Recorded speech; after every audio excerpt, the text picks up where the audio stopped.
अस्सलाम वालेकुम नाज़रीन, मैं आप सबकी मेज़बान समीरा खान। आप सबका खुशामदीद है क्राइम 100 टीवी न्यूज़ चैनल में। आइए नज़र डालते हैं आज की ताज़ा खबर पर। वज़ीर दाखिला मोहम्मद महमूद अली ने आज बतारीख 16 नवंबर को खम्मम में बीआरएस एमएलए उम्मीदवार व रियासती वजीर ट्रांसपोर्ट पी अजय कुमार के इंतखाबी जलसे से खुसूसी खिताब किया। इस दौरान वजीर दाखिला ने हाल ही में करीम नगर में की गई अपनी एक तकरीर का हवाला दिया।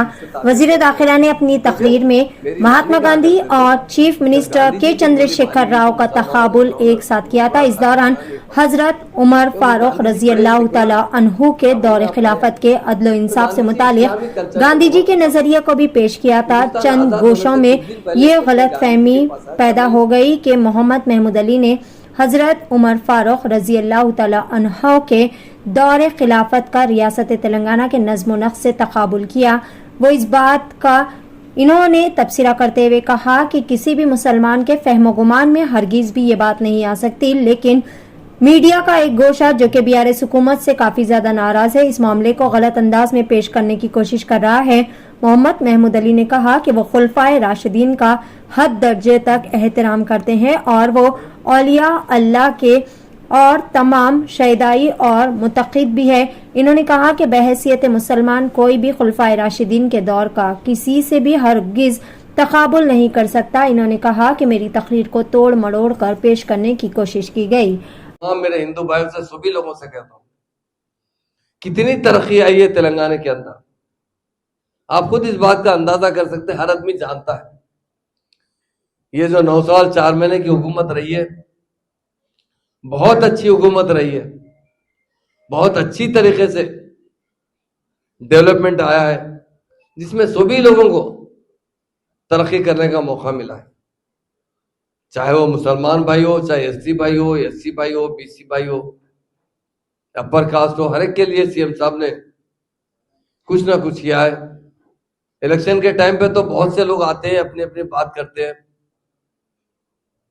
अपनी अपनी पॉलिसी बताते हैं और दूसरी पार्टी के जो खामी है वो बताते हैं। मैं जितना हमारी स्टेट के खास तौर से मैं बताता हूँ, अम्बेडकर स्टैचू सीएम साहब ने 125 उनका बर्थडे रोज ऐलान किया। हैदराबाद में इतना बड़ा स्टैचू बिठाया गया, लाइब्रेरी बनाई गई।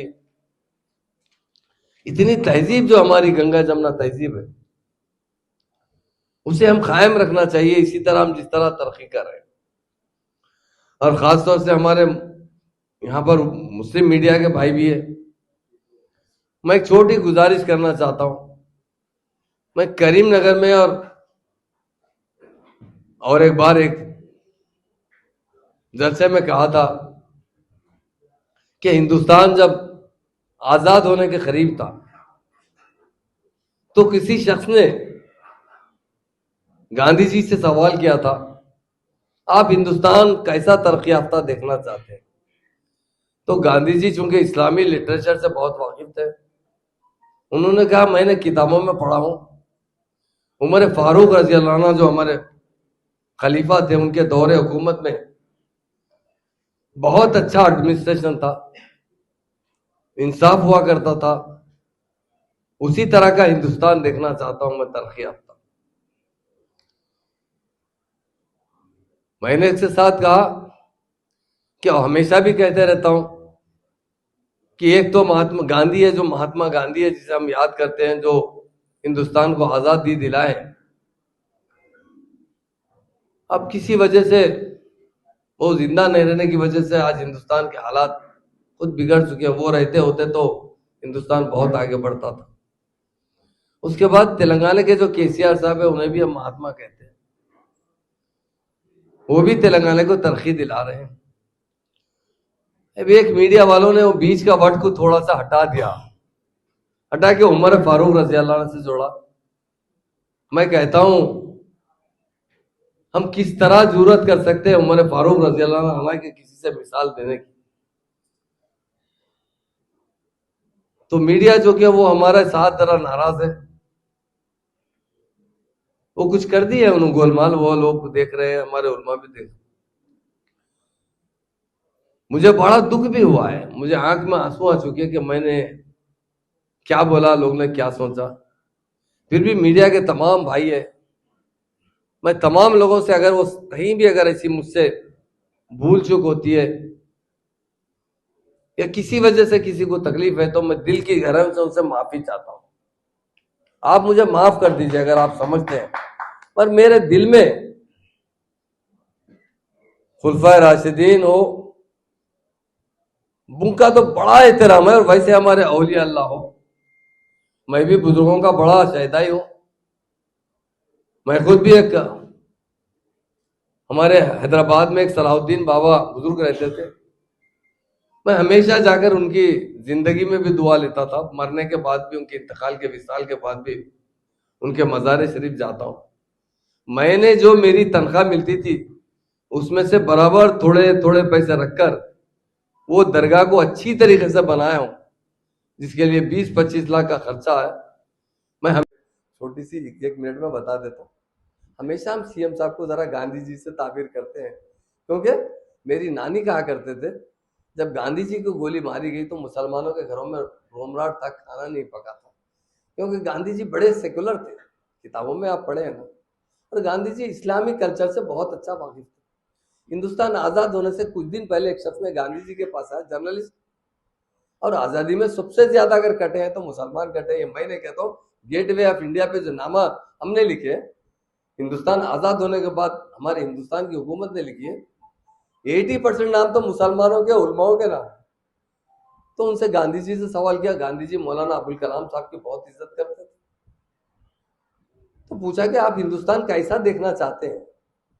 तो गांधी जी ने कहा, जवाब दिया, मैंने बहुत से हुक्मरानों के बारे में पढ़ा है, इस्लाम लिटरेचर के बारे में भी पढ़ा है।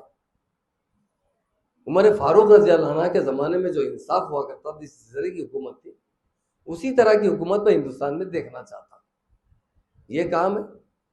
बाद में दूसरी बात कहते हुए कहा कि महात्मा गांधी के बाद हमारा तेलंगाना गांधी भी है, जो वो अच्छी तरीके से गांधी जी के रास्ते पर चलता है, लोगों को सेकुलरिज्म लाता है। अब एक मीडिया वाले ने बीच का एक बट को निकाल दिया, अब क्या करूं बोलिए।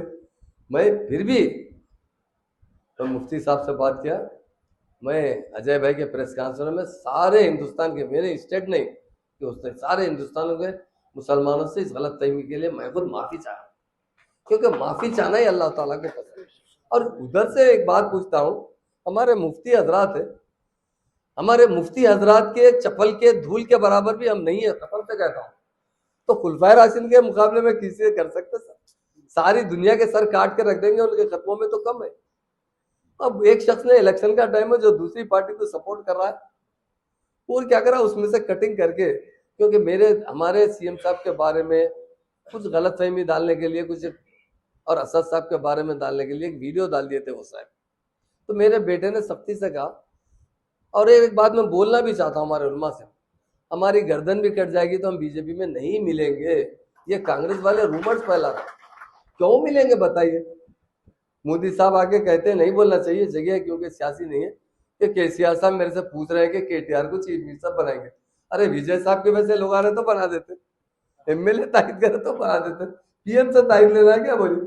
उन्हें एक बोलते रहते सीएम साहब के पीछे, वो मेरी बात को कट करके क्या कर दिए, वो तेलंगाना के महात्मा केसीआर साहब भी महात्मा गांधी की तरह उस ख्यालात से चलते हैं, और हम कई बार बोल चुके हैं, वो बात तो काट देके उसको लगा दिए। तो उसमें लोगों में थोड़ी सी गलतफहमी है। फिर भी किसी को भी जर्रा दिल में इतना बाल बराबर भी किसी को मेरी गुफ्तगू से ही अगर कोई आदमी उलटपट करने से भी तकलीफ हुई तो मैं उससे माफी चाहता हूँ। मैं आपका खादिम हूँ और आपके कदमों के पास रहने वाला हूँ। आपके दुआओं से, आपकी वजह से ही मुझे डिप्टी चीफ मिनिस्टर मिला है, आपकी वजह से ही मुझे होम मिनिस्टर मिला है। मुफ्ती साहब भी थोड़ा जानते हैं मुझे, मैं हलाल रोजी खाता हूँ, मैं टोटल, आप पूछिए अजय भाई से पूछिए, मैं हमारे उलमाओं का इतना एहतराम करता हूँ, हमारे उलमाओं की इज्जत के लिए मेरी गर्दन काट कर उनके खदमों में रख सकता हूँ। मैं इतनी बड़ी बदतमीजी किस तरह कर सकता हूँ, किधर के आगे किससे मिला सकता हूँ। मगर वो शख्स हमारे मुखालिफ था, जिस शख्स ने उनके टीवी के हद में बात कट किया हो।